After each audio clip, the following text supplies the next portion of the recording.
할렐루야. 반갑습니다. 우리 옆에 계신 분하고 함께 인사하겠습니다. 잘 오셨습니다. 인사하세요. 다시 한번 인사하겠습니다. 메리 크리스마스. 마지막 한 번 더 인사합니다. 기쁘다 구주 오셨습니다. 인사하세요. 아멘. 우리를 사랑하시는 하나님께서 우리에게 주신 가장 큰 선물이 무엇이라고 여러분 생각하십니까? 하나님이 주신 가장 큰 선물, 바로 예수 그리스도를 보내신 일입니다. 예수 그리스도를 보내신 일. 우리를 구원해 주시기 위하여서 예수님이 이 땅에 오신 일, 그것이 얼마나 놀랍고 또 감사하고 기쁜 일인가. 여러분, 그것보다 더 큰 소망과 위로가 우리에게 어디에 있겠습니까? 우리 구주 예수 그리스도, 주님을 우리에게 보내주셨다는 것입니다. 여러분, 그 놀라운 복음 앞에서 우리가 할 수 있는 일이 무엇일까요? 그 주님 앞에서 임마누엘이신 우리의 하늘의 평강과 생명과 위로와 모든 풍성한 영광의 소망을 우리에게 내려주신 주님 앞에서 우리가 할 수 있는 일이라고는 바로 예수님 앞에 엎드려 경배하고 예배하는 것밖에 없다는 것이에요. 무엇을 할 것이 있겠습니까? 주님을 참으로 기뻐하면서 그 은혜 감사하면서 그 구원의 감격을 누리면서 주님을 예배하는 것, 그것이 우리 인생의 목적인 줄로 믿으시길 바랍니다. 그 하나님이 보내신 모든 약속의 성취자, 우리의 구주가 되신 예수의 나심 앞에서 사람들의 반응이 각각 다 달랐어요. 모든 사람들이 예배를 드리는 것이 아니에요. 오늘 본문을 보면 다양한 부류의 사람들이 등장하고 있습니다. 우리 1절 말씀을 먼저 함께 읽겠습니다. 헤롯 왕 때에 예수께서 유대 베들레헴에서 나심에 동방으로부터 박사들이 예루살렘에 이르러 말하되. 아멘. 자, 예수께서 유대 베들레헴에서 나심에, 하나님의 약속하신 바대로 예수님, 우리의 구주께서 베들레헴에서 나셨다는 것이에요. 여러분, 요셉과 마리아 원래 어디에 살고 있었습니까? 한참 떨어져 있는 갈릴리 지역이죠. 그 나사렛이라고 하는 아주 작은 시골 동네에서 살고 있었어요. 그런데 누가복음 2장을 보니까 그때 로마 황제의 통치를 받고 있던 시대였잖아요. 로마 황제 가이사 아구스토, 그러니까 옥타비아누스죠. 그가 호적을 명령해요. 천하로 다 호적하라 명해요. 그러니까 모든 사람들이 다 고향 땅으로 돌아가야만 했습니다. 요셉의 고향이 어디였습니까? 바로 다윗의 고향인 베들레헴이었어요. 그 베들레헴까지 갔을 때 그때 마리아가 바로 출산을 하게 된 것이죠. 아기 예수를 낳은 것입니다. 여러분, 하나님의 말씀을 보면 메시아가 어디서 나오신다고 예언이 되어 있어요? 바로 베들레헴이었어요. 베들레헴이었어요. 그러니까 로마 황제가 당대 가장 큰 권력을 갖고 있다고 여겨지는 로마 황제가 호적을 명한 일도 하나님이 섭리하셔서 된 일이라는 것입니다. 하나님이 그를 통하여서 주관하셔서 요셉과 마리아로 하여금 베들레헴으로 옮겨가게 하신 것이죠. 하나님은 그야말로 그 말씀대로 이루시는 하나님이시다라는 것이에요. 말씀대로 이루시는 하나님이시다. 그때 누가 그 아기 예수를 보려고 찾아왔습니까? 동방으로부터 박사들이 그랬어요. 동방으로부터 박사들이.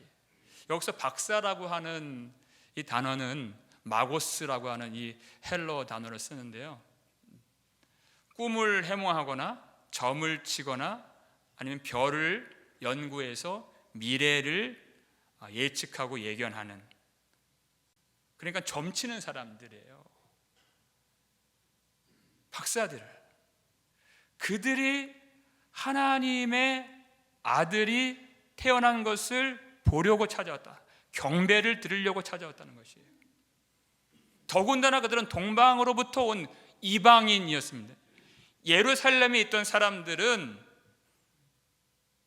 아무것도 알지 못해요. 지금 무슨 일이 벌어지고 있는지, 자신들이 무엇을 해야 하는지 깨닫지도 못하고, 그리고 예수님께 찾아오지도 않습니다.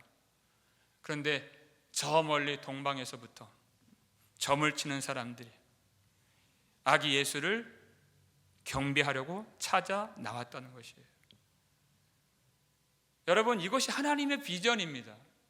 예배를 드릴 것 같은 사람들은 예배를 하지 않고, 전혀 예배를 드릴 거라고 생각하지 못했던 사람들, 이방인들, 죄악 가운데 살았던, 그저 하나님 보시기에 가증스러웠던 그 삶의 자리에 있었던 그런 자들이 우리 구주 예수 그리스도의 영광을 보고 찾아오게 되는 것이 하나님의 비전인 것이에요. 도무지 자격이 없는 사람들이죠. 여기에 올 것 같지 않았던 사람들, 올 수 없는 사람들, 우리 같은 사람들. 근데 하나님이 이렇게 불러 모아주시잖아요. 이렇게 불러 모아주시잖아요. 이것이 하나님의 놀라운 구원의 역사이며 하나님이 마지막까지 이루실 하나님의 놀라운 비전이라는 것이에요. 그 땅의 끝에 있는 사람들까지 예수 그리스도를 알게 하시는 영광의 하나님, 올 수 없을 것 같은 사람들이 오게 만드시고 예수님께로 인도하시는 하나님, 그들이 찾아왔다는 것이에요. 그들이 와서 예루살렘에서 그들이 뭐라고 말을 합니까? 2절 말씀인데요, 읽겠습니다. 유대인의 왕으로 나신 이가 어디 계시냐? 우리가 동방에서 그의 별을 보고 그에게 경배하러 왔노라 하니. 아멘. 그들이 목적이 분명합니다. 그의 별을 보고 그에게 경배하러 왔노라. 경배하러 왔노라. 그 주님을, 아기 예수를 예배하려고 왔다는 것입니다. 여러분, 성탄절이 지금 어떻게 변질되고 있죠? 많은 사람들이 이 날을 어떤 날로 여기고 있습니까? 보내고 있습니까? 내가 무엇을 가질까? 무엇을 살까? 어디로 여행을 다닐까? 그저 나의 기쁨을 도모하기 위해서, 세상 기쁨을 더 취하기 위해서 여러분, 성탄절을 보내는 사람들이 너무나도 많이 있어요. 그런데 이 동방에서 온 사람들은 분명한 목적이 있는데 그에게 경배하러 왔노라 그랬어요. 예배를 드리러 왔다. 무엇을 보고 왔다고요? 그의 별을 보고 왔노라 그랬어요. 하나님이 별을 보게 해주신 것이죠. 유독 하늘에 기이한 빛을 발하는 그 별을 하나님이 그들로 하여금 보게 만들어 주셨어요. 하나님의 인도하심이죠. 그 별 하나, 기이한 빛을 내는 별 하나를 보고서 예수님을 찾아 나왔다는 것입니다. 여러분, 이스라엘 백성들에게는 가장 밝은 계시인 하나님의 말씀이 있었죠. 여러분, 하나님의 말씀은 특별 계시라고 불러요. 모든 것이 하나님의 신성과 하나님의 영광을 나타내는 모든 것들이 다 하나님께서 보여주신 계시이지만 그건 일반 계시라고 하고, 하나님의 말씀은 정말 특별하게 이 말씀을 믿는 자들로 하여금 구원을 받게 하시는, 그러기에 충분하고 충족한 그 특별한 계시가 바로 말씀인 것입니다. 근데 유대인들은 그 말씀을 받았어요. 그런데 아무도 찾아 나오질 않아요. 그러니까 여러분, 이 말씀에 비해서 별이라고 하는 것은 작은 빛이죠. 말씀이 가장 큰 빛이에요. 그 작은 빛을 보고서 예수님 앞에 경배하러 왔다는 것입니다. 여러분, 어떤 사람들은 하나님께로부터 받은 것이 적어요. 그렇게 느껴져요. 그런데 적은 것을 받았지만 크게 헌신하는 사람이 있고 크게 예배를 드리는 사람이 있다. 우리 요한계시록 3장 8절 말씀 함께 읽겠습니다. 내가 내 행위를 아노니 내가 작은 능력을 가지고서도 내 말을 지키며 내 이름을 배반하지 아니하였도다. 아멘. 빌라델비아 교회를 얘기하는 것이에요. 하나님도 아십니다. 주님도 아세요. 작은 능력을 갖고 있다는 걸 아세요. 작은 교회였어요. 힘이 없는 교회였어요. 연약한 교회였어요. 그런데 이들이 그 작은 능력을 가지고서도 끝까지 그 핍박 가운데 굴하지 않고 주님의 말씀을 순종하고 주님의 이름을 배반하지 아니했다. 적은 것을 가지고서 그들은 크게 충성을 한 것이에요. 여러분, 어떤 성도들을 볼 때 제가 소름이 돋을 때가 있어요. 많이 아시는 것 같지는 않아 보여요. 그런데 한 말씀을 알게 되면 그것을 그대로 순종하시는 분이에요. 그런 분이 가장 존경스러워요, 저는. 그 한 줄기 말씀을 깨닫게 될 때에는 거기에 자신의 전부를 다 바치는 거예요. 여러분, 우리가 하나님의 말씀을 풍성하게 깨닫기를 간절히 소원하고 있습니다. 그렇죠? 간절히 기도하고 있어요. 하나님 말씀을 더 알기를 원해요. 깨닫기를 원해요. 은혜 받기를 원해요. 그러나 우리가 작은 것을 받았다 할지라도, 적게 알게 될지라도 그 하나의 말씀을 끝까지 붙들고 나의 전부를 주님께 드려서 순종하실 수 있기를 주님의 이름으로 축원합니다. 오늘 이 예배 가운데 우리에게 주시는 이 한 줄의 말씀, 한 줄기의 말씀의 빛을 우리가 절대적으로 의지하여서 우리를 위해서 이 땅에 오신 우리 구주 예수께 온전한 예배를 드리실 수 있기를 주님의 이름으로 소원합니다. 경배하러 왔노라. 그들의 목적이 분명했습니다. 경배하러 왔노라. 호기심 때문에 나온 것이 아니에요. 예배하러 나왔다는 것입니다. 그 먼 길을 왔어요. 여러분, 그들은 예수님에 대해서 그렇게 많이 아는 사람들이 아니죠. 아주 부분적인, 아주 작은 그런 지식을 갖고 나온 것이에요. 많이 알지 못했어요. 근데 그들이 분명히 알고 있는 한 가지가 있습니다.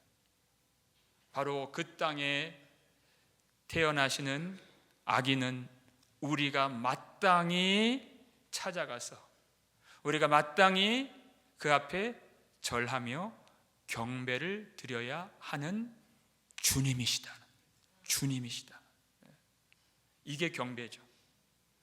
다른 것들은 잘 알지 못해요. 정확하게 어디서 나시는지도 그들은 모르고 왔어요. 한 가지 아는 것, 그분은 우리의 경배를 받으셔야만 하는 우리의 주인이시다. 그 사실 한 가지 붙들고 온 것이에요. 그 예배 드리고자 하는 그 열망 하나 가지고서 그 하나님이 계시로 보여주신 별이 나타났을 때 그들은 주저하지 않았습니다. 갈등하지 않았어요. 그 별을 보고서 수천 마일, 수백 마일 떨어진 곳까지 찾아오게 된 것이에요. 여러분, 이 동방박사 얼마나 먼 길을 왔을까요? 이들이 얼마나 고단한 길이었을까요? 동방박사 몇 명이에요? 3명이라고 알고는 있지만 그렇지가 않습니다. 세 명이라고 하는 것은 세 가지 예물을 드렸기 때문에 비롯된 오해이지 몇 명인지 정확히 알 수 없어요. 우리가 유추해 보면 더 많은 인원일 거라고 생각이 들어요. 수행하는 사람들까지 포함하면 여러분 여행할 때 사람이 많을수록 엄청난 비용이 들죠. 그 수천 마일, 수백 마일을 왔을 때는 그 비용 말도 못했을 거예요. 그리고 그 중간중간 도사리고 있었던 위험 다 감내하고 모든 수고 다 감당하면서 여기까지 오게 되었던 것입니다. 정확하게 그 아기가 어디에 있는지 알지도 못해요. 그저 순간순간 그 별이 빛을 내면 움직이고 별이 가만히 있으면 멈춰서고 그 순간순간 하나님이 보여주시는 그 별의 인도하심을 따라서 여기까지 찾아왔다는 것이, 이게 하나님의 인도하심이죠. 하나님의 인도하심이에요. 하나님이 어디로 인도하신다고요? 경배하러 왔노라. 예배로 인도하신다는 것이, 예배로 인도하신다. 그들이 많은 것을 알지는 못하지만 예배하러 경배하러 왔노라 그래요. 여러분, 우리는 얼마나 많은 지식들이 있습니까? 어떠한 훈련을 받았고 어떠한 양육을 받고 어떠한 교육을 받고 그래서 여기까지 왔잖아요. 근데 과연 우리에게는 우리 구주 예수 그리스도께 이와 같이 예배를 드리고자 하는 열망이 있는가? 모든 일들을 다 제쳐두고 모든 위험들을 다 감수하고 어떤 것도 생각하지 않고 오로지 우리 구주 예수 그리스도를 예배하고자 하는 그런 소원이 있는가? 우리 마음속에 주님을 예배하고자 하는 마음이 참 결핍될 때가 많이 있는 것처럼 보여요. 열왕기상 10장을 보게 되면 솔로몬의 지혜에 대한 명성을 듣고서 저기 남방 먼 곳에서 찾아 나온 스바 여왕의 이야기가 나오죠. 그에게 지혜를 듣고자 그의 명성이, 그의 영광이 저 멀리 있는 데까지 퍼지게 되었던 것이에요. 그 거리를 재보니까 그 스바 여왕이 온 거리가 약 2,500km, 1,600마일을 여행 왔어요. 그것도 다 아라비아 그 뜨거운 사막길을 건너서 온 것이 얼마나 위험하고 그리고 얼마나 피곤한 여정이었겠습니까? 근데 솔로몬에게 바치려고 많은 양의 금과 그곳의 향품과 보석들을 다 준비해서 가지고 온 것이에요. 그리고 그 지혜를 들었을 때 너무나도 놀라워했죠. 가장 그가 놀랐던 지점이 어디였습니까?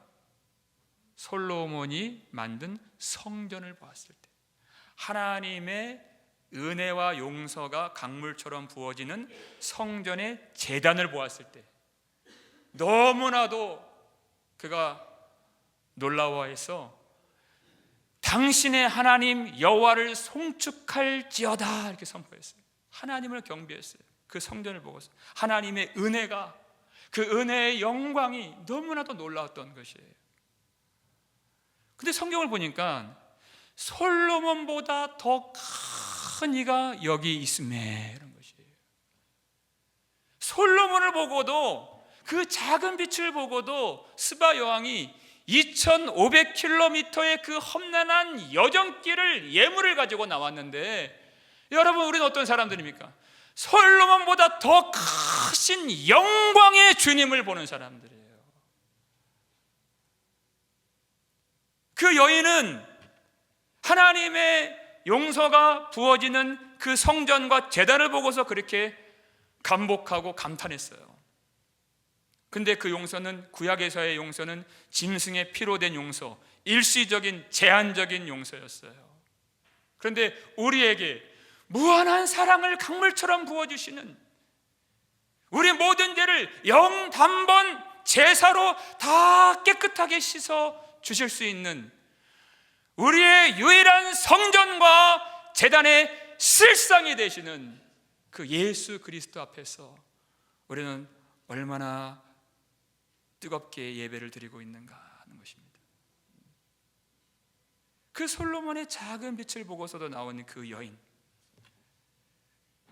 그 말씀에 비해서 작은 별빛을 보고 나와서 경배를 드렸던 동방 박사들이 있었는데, 우리 구주 예수 그리스도의 복음을 받았다고 하는, 예수 그리스도의 놀라운 은총을 입었다고 하는 우리가 주님 앞에서 우리는 얼마나 더 뜨겁게 그리고 진심으로 예배를 드려야 되겠는가 하는 것입니다. 여러분, 어떤 이 똑똑한 사람들은요, 12월 25일이 예수님이 실제 태어나신 날이 아니라 이렇게 하면서 이 날을, 이 시기를 그냥 논쟁으로 다 보내버려요. 하나님이 어디로 인도해 주신다고요? 우리를 경배로 인도해 주신다는 것이에요.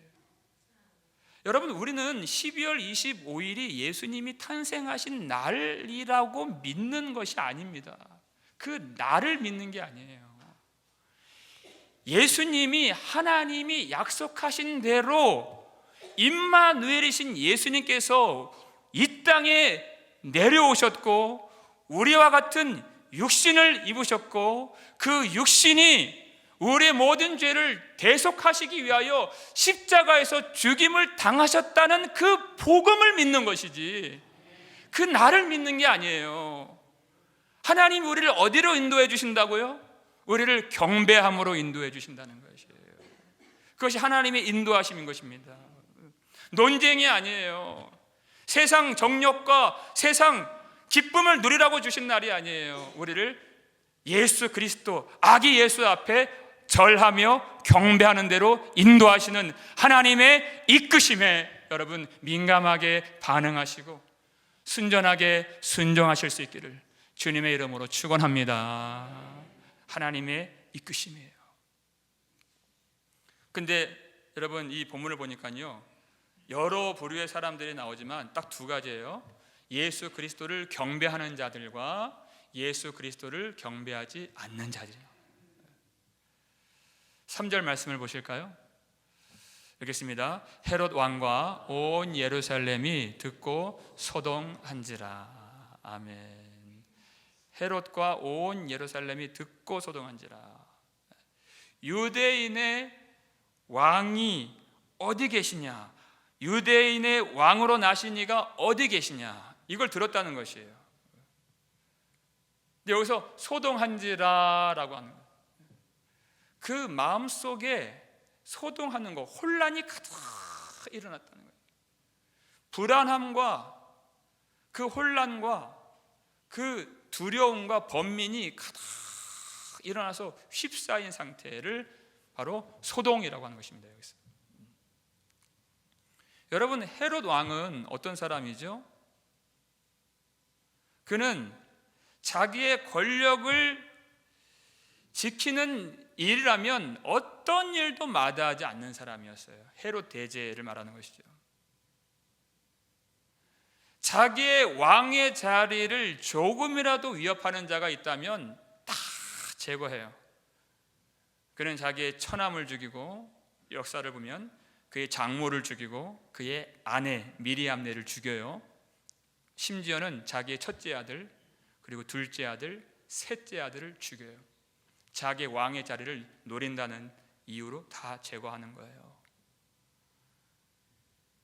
그러한 사람이 유대인의 왕이 나셨다는 그 소식이 여러분 기쁨으로 들리겠습니까? 얼마나 그 마음속에 이 혼란함과 이 걱정이 일어나는지. 그래서 물어요. 7절 보니까 이에 헤롯이 가만히 박사들을 불러 별이 나타난 때를 자세히 묻고 그래요. 8절 말씀 함께 읽겠습니다. 베들레헴으로 보내며 이르되 가서 아기에 대하여 자세히 알아보고 찾거든 내게 고하여 나도 가서 그에게 경배하게 하라 그랬어요. 여러분, 자세히 물었어요. 별이 나타난 때가 언제인지. 왜 물었죠? 예수님을 더 알고 싶어서 물었나요? 아니죠. 그 별이 나타난 때를 추산해서 언제 그 아기가 태어났는지를 그가 계산하기 위해서 물은 거예요. 왜요? 그를 죽이려고. 실제로 16절 보니까 그때를 기준하여 2살부터 그 아래로 다 죽이니 그랬잖아요. 정확하게 누군지 모르니까 2살 밖이 아래의 아기들은 베들레헴 지경에서 태어난 아기 중에서 2살 아래의 아기들은 다 죽였다, 이런 자였습니다. 도무지 유대인의 왕을 용납할 수가 없는 것이, 왜? 자기가 왕이기 때문에 그래요. 자기가 왕이기 때문에 도무지 기뻐할 수가 없었어요. 마음의 번민과 걱정이 가득 일어났죠. 말로는 뭐라고 얘기해요? 나도 가서 경배하게 하라. 나도 가서 그에게 경배하게 하라. 나도 예배를 드리고 싶다. 알려달라. 나도 구주께 나가서 경배를 드리겠다. 그렇게 말은 하지만 아니에요. 그 마음속에는 조금도 경배할 마음이 없습니다. 왜요? 예수님이 그에게는 걸림돌이 되었기 때문에. 걸림돌이 되었기 때문에. 여러분, 예수님이 우리에게는 어떤 존재이십니까? 여러분, 우리에게는 예수님이 구원의 반석이시죠. 믿으십니까? 누군가에게는 구원의 반석이신 예수님, 누군가에게는 걸림돌이 되는 예수님. 여러분, 진정으로 우리 입술의 고백만이 아니라 우리 중심으로 우리 구주 예수께서 우리의 구원의 반석이 되시기를 주님의 이름으로 축원합니다. 더 심각한 문제가 있어요. 헤롯은 그렇다고 쳐도 헤롯은 엄밀히 말하면 이스라엘 백성이 아니에요. 이두메 사람이고 에서의 후손이에요. 그런데 문제는 뭐냐면 3절 보니까 온 예루살렘이 소동한지라 이렇게 되죠. 예루살렘이 소동을 했다. 이것이 예루살렘의 실체요, 민낯인 것입니다. 헤롯은 그렇다고 쳐도 예루살렘은 어떤 사람들입니까? 하나님의 백성이라고 일컬어지는 사람들이에요. 이들의 고백이 무엇이에요? 우리는 하나님이 약속하신 메시아를 간절히 기다리고 있습니다. 이들의 고백이죠. 그런데 정말 예수님이 유대 베들레헴에 태어나셨는데 전혀 기뻐하지 않아요. 소동한지라 마음의 근심이, 번민이, 혼란이 가득 일어났어요. 정말 평강의 왕이 이 땅에 오셨는데 오히려 그들의 평강이 빼앗겨진 것처럼 보였다는 것입니다. 이상하죠. 이것이 그들의 민낯이었어요. 예수님의 오심이 전혀 기쁘지 않았던 것이에요. 요한복음 1장 11절 말씀 볼까요? 읽겠습니다. 자기 땅에 오매 자기 백성이 영접하지 아니하였으나. 그래서 자기 땅에 오신 예수님, 자기 집에 오셨어요. 이 땅에 있는 모든 것들은 다 주님이 만드신 것입니다. 주님의 소유예요. 주님의 것이고, 그리고 주님의 백성 가운데 아브라함과 다윗의 자손이신 예수 그리스도께서 자기 백성 가운데 임재하셨습니다. 그리고 사람의 몸을 입으시고 이 땅에 내려오셨습니다. 그런데 자기 백성이 영접하지 아니하였으나 그랬어요. 예수님을 받아들이려고 하지 않아요. 예수님을 기뻐하지 않아요. 오늘 본문 보니까요, 4절에서 헤롯 왕이 모든 대제사장과 백성의 서기관들을 모아 그리스도가 어디서 나겠느냐 물으니 뭐라고 대답하죠? 이르되 유대 베들레헴이오니 그랬어요. 정확하게 대답을 해줘요. 그러면서 이 말씀이 어디에 예언되어 있는지 미가서 5장 2절 말씀을 그 현장에서 그대로 말해줍니다. 하나님의 말씀에 대해서 그들은 알고 있었어요. 메시아가 어디서 나실지, 알고 있었어요. 여러분, 베들레헴은 예루살렘에서 그야말로 엎어지면 코 닿는 데예요. 그런데 어디서 나시는지 알았지만 그들은 찾아가지도 않고 경배 드리지도 않았다는 것입니다. 별로 아는 것이 없었던 동방에 있는 박사들은 그 멀리 있는 곳에서부터 와서 엎드려 절하고 그 귀한 예물을 바치면서 경배를 드렸는데, 하나님의 백성이라고 하는 이 예루살렘 거민들, 그 구주의 나심을 전혀 기뻐하지 않았어요. 왜 그럴까요? 왜 찾아가지 않았을까요? 왜 경배하지 않았을까요? 그들에게는 왕이 필요 없어요. 유대인의 왕 필요 없어요. 이미 자기가 왕이 되어 있기 때문에 그 마음이 근심되고 오히려 평안을 잃어버리게 되었던 것입니다. 여러분, 이것이 되지 않으면 하나님 앞에 온전한 예배를 드릴 수가 없는 것이에요. 여러분, 이 성탄의 이 귀한 절기 가운데에서 그리고 주님 앞에 예배로 나올 때 만약에 여러분 마음속에 진정한 기쁨이 없으시다면 그 이유는 한 가지예요. 왜 기쁨이 없을까요? 우리가 사는 모든 삶의 내용이 슬픔 가운데 있고 고난 가운데 있고 그 괴로운 일들을 만났기 때문에 기쁨이 없을까요? 그렇지 않습니다. 이유는 한 가지예요. 우리 구주 예수 그리스도를 나의 진정한 왕으로 모시지 않기 때문이에요.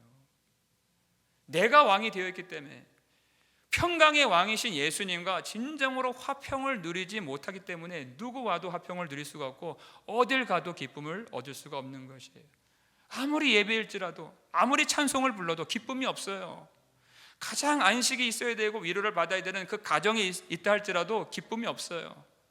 우리 구주 예수 그리스도와 진정한 평강을 누리지 못한다면, 우리 주님을 나의 주인으로, 나의 왕으로 모시지 않는다면 주님이 주시는 평강을, 그 기쁨을 우리는 맛볼 수가 없는 것입니다. 여러분, 이 대제사장과 서기관들, 주님을 경배하지 못했던 이들이 나중에 가면 어떻게 됩니까? 헤롯과 합세하여 예수 그리스도를 십자가에 못 박는 장본인들이 되죠. 지금 3절 말씀은 그것을 예견하고 있는 것입니다. 헤롯과 온 예루살렘이 소동한지라. 예수 그리스도를 기뻐하지 못하고 경배하지 못한 자들이 결국 예수 그리스도를 치고 못 박고 죽이는 자가 된다는 것입니다. 여러분, 이 말씀 가운데 하나님 우리에게 요구하시는 바가 있으십니다. 원하시는 바가 있으십니다. 우리 11절 말씀인데요, 함께 읽겠습니다. 집에 들어가 아기와 그의 어머니 마리아가 함께 있는 것을 보고 엎드려 아기께 경배하고 보배압을 열어 황금과 유향과 몰약을 예물로 드리니라. 아멘. 첫 번째는 뭐냐면 하나님이 이 성탄절에 우리에게 요구하시는 것, 예수 그리스도를 찾아 나오라는 것이에요. 그 집에 들어가 그랬어요. 집에 들어가. 주님이 계신 곳에 우리가 나아가야 된다는 것이에요. 여러분, 이 동방의 박사들은 하나님이 보여주신 그 계시를 따라서, 별을 따라서 그들이 끝까지 하나님의 인도하심을 받고 예수님이 계신 집까지 들어올 수 있게 된 것입니다. 그 별이 움직이면 그들도 움직이고, 그 별이 멈춰서면 그들도 멈춰서고, 그 별이 빛을 잃으면 아무것도 할 수가 없었어요. 그런데 문득 그 별이 다시 나타나서 빛을 발하기 시작해요. 8절 말씀이, 9절 말씀이 바로 그 말씀이에요. 그 별이 문득 앞서 인도하여 가다가 그런 거예요. 그 별이 갑자기 사라졌다가, 그러니까 어디로 갈지 그들이 길을 알지 못하죠. 근데 문득 나타나서 그들을 다시 인도하기 시작했다. 그러니까요, 그들이 별을 보고 매우 크게 기뻐하고 기뻐하더라 그랬어요. 그 하나님의 인도하심을 크게 기뻐했다는 것이에요. 왜요? 그 별이 우리 구주 예수 그리스도께로 인도해 주는 하나님의 계시였기 때문에. 여러분, 이 성탄절에 우리는 무엇을 기뻐합니까? 하나님의 인도하심이에요. 이들은 예수께 경배하기 위해서 그 먼 길을 왔는데 그 하나님의 인도하심을 사모하고 하나님의 인도하심을 갈망하고 하나님의 인도하심을 기뻐했습니다. 그리고 끝까지 따라갔어요. 여러분, 하나님이 우리를 어떻게 인도해 주시죠? 그 별보다 더 빛난 복음으로, 복음의 빛으로 우리를 인도해 주신다는 것입니다. 여러분, 그 별을 보고서 매우 크게 기뻐하더라 했는데, 여러분, 이 복음의 빛으로 우리를 인도해 주실 때 우리는 얼마나 기뻐해야 되겠습니까? 여러분, 복음의 빛으로 인도해 주시는 하나님을 기뻐하시고 그 인도하심을 더 갈망하시며 끝까지 어떤 어려움이 있다 할지라도 그 인도하심을 따라서 예수님께로 나아오실 수 있기를 주님의 이름으로 축원합니다. 두 번째, 성탄절에 하나님이 요구하시는 것, 그것은 뭐냐면 주님 앞에 엎드려 경배하라 하는 것이에요. 여기 나오잖아요. 함께 있는 것을 보고 엎드려 악있게 경배하고 그랬어요. 악있게 경배하고. 여기서 엎드려 경배하다 그랬습니다. 그들의 이마가 땅에 닿을 정도로 온몸을 낮췄어. 자기를 낮췄어. 전심으로 아기 예수께 경배를 올려드렸다는 것입니다. 경배하다고 하는 것은, 경배하다라고 하는 이 말은요, 자기를 낮추면서 그 예배 대상인 주님을 높이자는 뜻이에요. 여러분, 왜 헤롯과 온 예루살렘 사람들은 소동하고 기쁨을 누리지 못했습니까? 그들은 자기들 스스로가 높아져 있기 때문이에요. 자기가 왕이 되어 있기 때문에 그들은 이 기쁨 속에 들어가지를 못했어요. 예배를 드린다는 것은 왕이신 주님 앞에 자기를 완전히 내어버리고 낮아져서 주님의 은혜와 영광만을 높이는 것입니다. 낮아진다는 것, 경배한다는 것은 나는 주님의 은혜 없이는 살 수가 없습니다. 나는 주님의 은혜만을 필요로 합니다. 나는 왕이신 주님이 절대적으로 필요합니다. 내가 왕이 아니죠. 내가 빛이 아니에요. 그렇기 때문에, 나는 어둠이기 때문에, 나는 주님 없이 살 수 없는 존재이기 때문에 빛이신 주님, 왕이신 주님, 우리의 소망이신, 우리의 위로가 되시는 주님이 절대적으로 필요합니다. 그리고 그 주님의 공로에 진정으로 감사하면서 경배를 드리는 것이에요. 여러분, 이 성탄절에 내가 세상에 있는 것들을 취하고 세상 기쁨을 얻는다고 해서 우리가 기쁨으로 충만해지는 것이 아니에요. 더 허망해지죠. 오직 성령께서 인도해 주시는 대로 우리 구주 앞에서 주님 없이는 절대적으로 살 수가 없습니다 고백하며 우리가 엎드려 경배할 때 성령께서 우리 마음 가운데 예수 그리스도께서 주시는 놀라운 기쁨을 충만하게 부어 주실 줄로 믿습니다. 엎드려 경배하라는 것이에요. 마지막 세 번째는 뭐냐면 주님께 가장 귀한 것을 드리라는 것이에요. 가장 귀한 것을 드리라.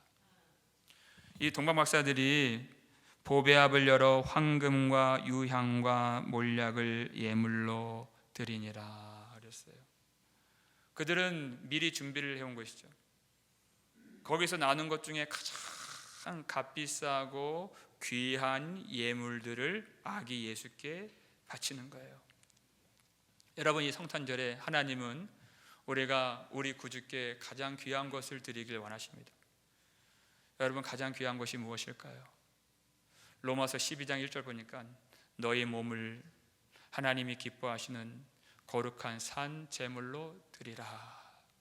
이는 너희가 드릴 영적 예배니라. 너의 존재를 다 드리라는 것이에요. 존재를 드리라는 것이에요. 무슨 고백입니까 이것이? 주님이 우리의 주님이 되신다는 고백이죠. 우리의 왕이 되신다는 고백이에요. 나는 그리스도의 소유가 됐다는 뜻인 것입니다. 주님이 우리를 통치해 주신다는 의미로서 드리는 것이에요. 우리가 그리스도 안에 있으며 그리스도의 것이며 그리고 주님은 나의 유일한 왕이십니다. 그 왕께 나의 귀한 것을, 나의 존재를 드리는 것이에요. 여러분, 어떤 사람에게 나를 바친다면 그것은 속박이에요. 그러나 나를 위해서 자신을 십자가에 내어주시고 피 흘려주신 예수님께 나를 드린다는 것은 내가 예수 그리스도의 보혈로서 구속받은 하나님의 백성이라고 하는 증거가 되고 내가 하나님의 은혜를 받았다고 하는 중요한 표가 되는 것입니다. 이게 바로 드림이에요. 나는 이제 주님의 것입니다. 죄에 속한 자가 아니고 이 땅에 속한 자가 아니고 내가 사망 가운데 머물러 있는 자가 아니며 나는 이제 예수 그리스도 은혜 안에 있는 자입니다. 나는 하늘에 속한 자입니다. 하나님 안에 있는 자입니다. 라는 확신 가운데에서 기쁨 가운데서 드리는 것이에요. 여러분, 이 복음의 은혜를 깨닫고 나의 가장 귀한 나의 생명, 나의 마음, 우리의 전 존재를 주님께 드림으로써 그 구원의 은혜가 다시 살아날 수 있게 되기를 주님의 이름으로 축원합니다. 이 땅에 오신 우리 구주께 예배를 드릴 수 있다는 것이 얼마나 기쁜 일인지 여러분, 우리가 새롭게 알기를 간절히 소원합니다. 그래서 우리에게 다가오는 이 성탄절 귀한 예배 가운데 우리 전 존재를 주님께 드림으로써 하나님이 주시는 구원의 기쁨과 감격이 다시 회복되고 우리를 사랑하시는 우리 하나님 아버지께 큰 영광 돌릴 수 있는 저와 여러분 되시기를 주님의 이름으로 축원합니다.